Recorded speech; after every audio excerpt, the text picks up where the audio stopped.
Hello दोस्तों। आज बात करते हैं हम एसएससी के सबसे इम्पोर्टेंट टॉपिक की फिलहाल के लिए।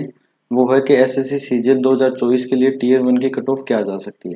अब जैसे कि आपको सबको पता होगा कि बहुत सारे लोग कट ऑफ अपने हिसाब से मन से बना बना के दे देते हैं, बट वो कट ऑफ कभी भी आपकी एग्जैक्ट नहीं हो सकती। कट ऑफ हमेशा का उसका मेन बेस होता है कि आपके पास सैंपल साइज कितना है, कितने बच्चों का डेटा आपने यूज किया है, और आपके 2-3 साल की जो पिछले साल जो कट ऑफ रही है उनके ट्रेंड को एनालिसिस करना पड़ता है, तब जाके आप कट ऑफ का एक लगभग रफ आइडिया लगा पाते हैं। तो मैंने वही कोशिश की है कि पिछले 2-3 साल के मैंने डेटा को एनालिसिस किया कि कट ऑफ कैसे वेरी करती है, किन चीज़ों पे वेरी करती है। तो आप आज अपन ट्राई करेंगे कि अपन मतलब मोस्ट एक्यूरेट कट ऑफ निकालने की कोशिश करेंगे। तो उसके अंदर आप खुद अपने आप समझ जाएंगे कि आपका सिलेक्शन हो रहा है नहीं हो रहा है, आप कट ऑफ पार कर रहे हो नहीं कर रहे हो, वो आपको पूरा डेटा से समझ में आ जाएगा। मैं खुद से कुछ नहीं बताऊंगा, आपको डेटा दिखाऊंगा, उससे आप खुद समझ पाएंगे कि आपका क्या स्कोर है। मेरा नाम सौरभ जांगिड है और मैं एसएससी सीजीएल 2022 से इनकम टैक्स इंस्पेक्टर सिलेक्टेड हूँ। तो चलिए शुरू करते हैं। अब जैसे कि ये अपने पास रैंक मित्रा से अपने को 3 लाख प्लस बच्चों का डेटा मिल चुका है।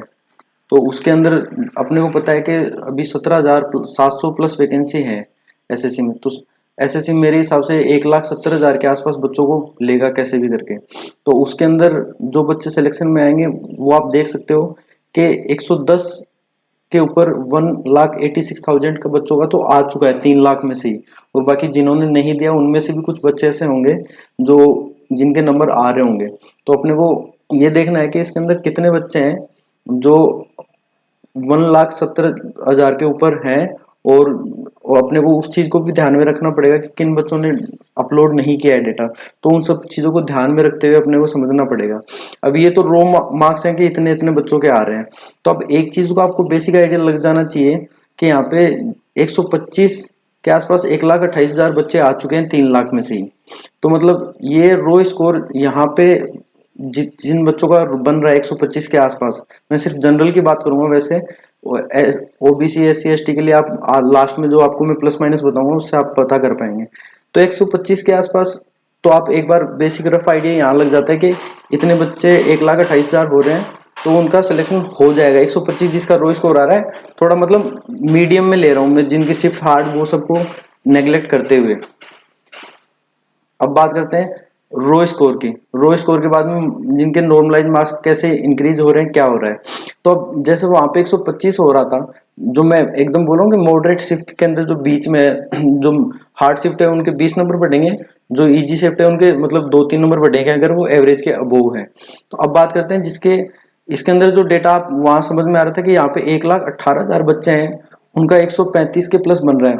अपने को ये भी ध्यान में समझना पड़ेगा कि जो बहुत सारे बच्चे हैं जिन्होंने रैंक मित्रा या कहीं भी अपना डेटा नहीं दिया होगा, तो उन बच्चों को कंसीडर करते हुए, और एसएससी थोड़ा सा 1,70,000 के आसपास ही लेगी, तो वो सब कंसीडर करते हुए अपने को ये समझ में आ रहा है कि 135 के आसपास मॉडरेट शिफ्ट में जो एकदम बीच की शिफ्ट है उसके अंदर अगर किसी का नॉर्मलाइज स्कोर 135 के आसपास आ जाएगा, वो कट ऑफ के लगभग लगभग ऊपर हो जाएगा।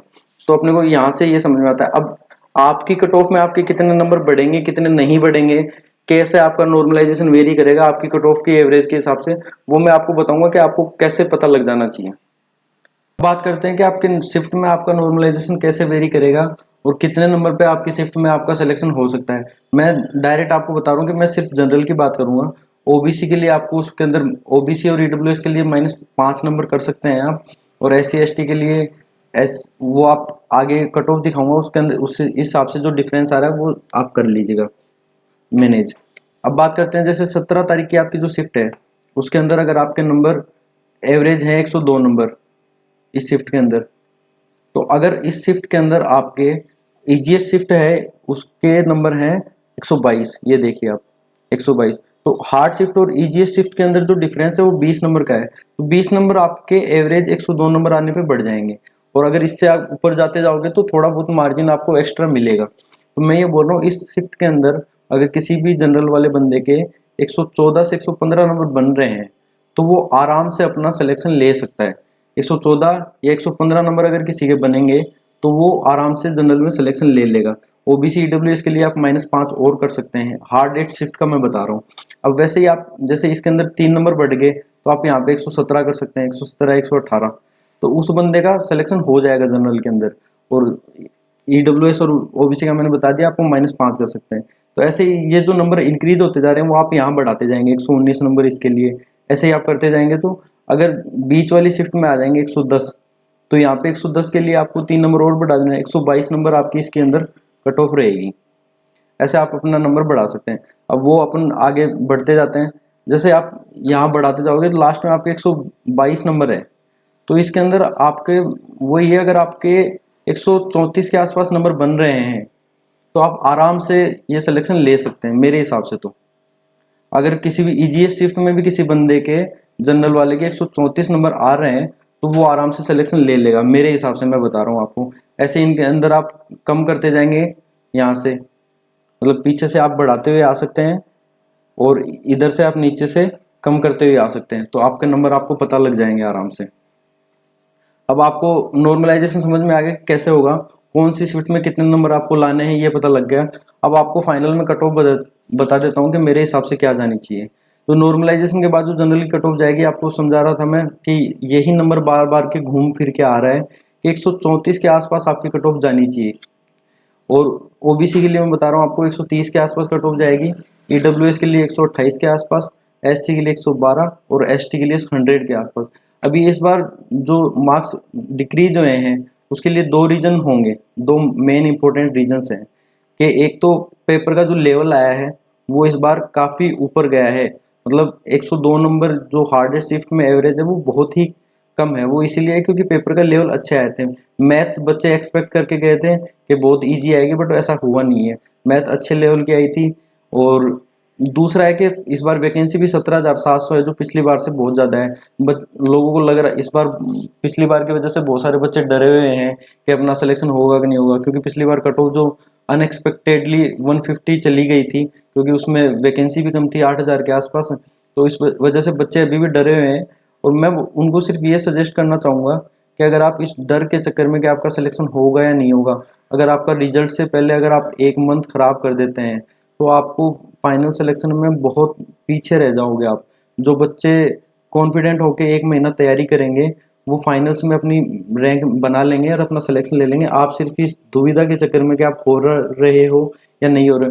मैं तो ये बोल रहा हूँ जिस बंदे के भी 130 के ऊपर भी अगर जनरल में नंबर बन रहे हैं, ईजीएस शिफ्ट की मैं बात कर रहा हूँ, कि अगर 130 भी बन रहे तो उसको ट्राई करने में क्या जा रहा है। आपको जो मेहनत काम आएगी, ये जो पड़ा हुआ है वही आपको, जैसे मैंने 2021 के अंदर मेरा बिल्कुल सिलेक्शन नहीं हुआ था, बट मेरे 136 थे नंबर और 132 हुए थे, 2021 की बात कर रहा हूँ। क्योंकि मेरा पेपर बहुत ख़राब हुआ था, रीजीएस शिफ्ट थी। पर मैंने इसके लिए मेंस की तैयारी 2 महीने बहुत ज़्यादा सीरियसली की थी। मैंने पहले जो 400 नंबर का मेंस होता था उसके हिसाब से इंग्लिश और मैथ बहुत ज़्यादा पढ़ाई करी थी, जिसकी वजह से मेरी इंग्लिश मैथ मेंस के लिए तैयारी करने से बहुत अच्छी हो गई। और इस बार भी मैंने पेपर दिया तो उसमें मेरे इंग्लिश में 47.5 नंबर आए हैं। तो आप जो अभी 1 महीने में जो मेहनत करेंगे वो आपके ज़रूर काम आएंगी। तो उसको इस 1 महीने को ख़राब ना करें सिर्फ कट ऑफ देखने में। ये अब आपको बेसिक आइडिया लग गया है इस वीडियो के से कि 134 के आसपास कट ऑफ जा रही है, ओबीसी के 130 जा रही है। तो अगर आप इसके ऊपर हो तो आपको एकदम फुल फोर्स के साथ तैयारी स्टार्ट कर देनी चाहिए, आपको बिल्कुल भी सोचना नहीं चाहिए। क्योंकि आप अपना दिमाग ख़राब करते रहोगे जब तक आपका फाइनल रिजल्ट नहीं आएगा, तो आपका तब तक बहुत लेट हो जाओगी और आप तैयारी में बहुत पीछे रह जाओगे उन बच्चे से जो तैयारी कर रहे हैं बहुत सीरियसली पहले से भी और अभी भी। तो मेरा आपको बस यही सजेशन है कि फुल फोर्स से अपनी तैयारी स्टार्ट कर दें और अपना सिलेक्शन लें और अपने घर वालों को खुश करें और खुद के लिए भी एक अच्छी नौकरी पाएं। आपको पता है एक नौकरी आपको क्या क्या दे सकती है।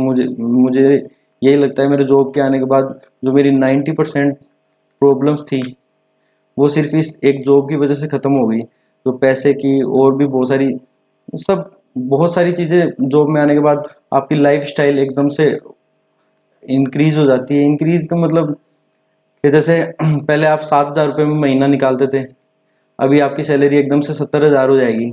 तो आप अपने आप समझ सकते हैं कि आपकी लाइफ में क्या क्या चेंजेस आएंगे। आप जो चीज़ें करने के बारे में ड्रीम करते हो वो सब आप कर पाएंगे, घूम पाएंगे। और इनकम टैक्स में तो जैसे आपको वैसे भी रेड वगैरह का एक्सपीरियंस ज़्यादा मिल जाता है, आपको एक्सपोजर है और सोसाइटी में आपको पता है कि इमेज क्या आपकी हो जाती है, रिश्तेदारों में आपकी क्या इमेज हो जाती है। तो एक जॉब आपको बहुत कुछ देती है, तो आपको उस हिसाब से मेहनत भी करनी पड़ेगी उसके लिए। तो wish you best of the luck for your exam और प्रिपरेशन। अगर आपको वीडियो अच्छा लगा हो तो लाइक शेयर और सब्सक्राइब कर दीजिए। Thank you.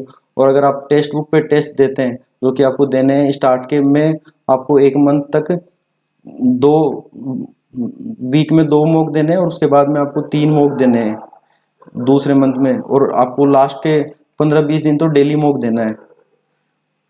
15-20 मॉक तो आपको लास्ट में देने ही है। और अगर आपको आपका सब्सक्रिप्शन ख़त्म हो गया हो तो आप एक कोड यूज कर सकते हैं CIANS, जिससे आपको मैक्सिमम डिस्काउंट यूज हो जाएगा। ये मेरा कोड है फ्यूचर एसेसियंस का CIANS।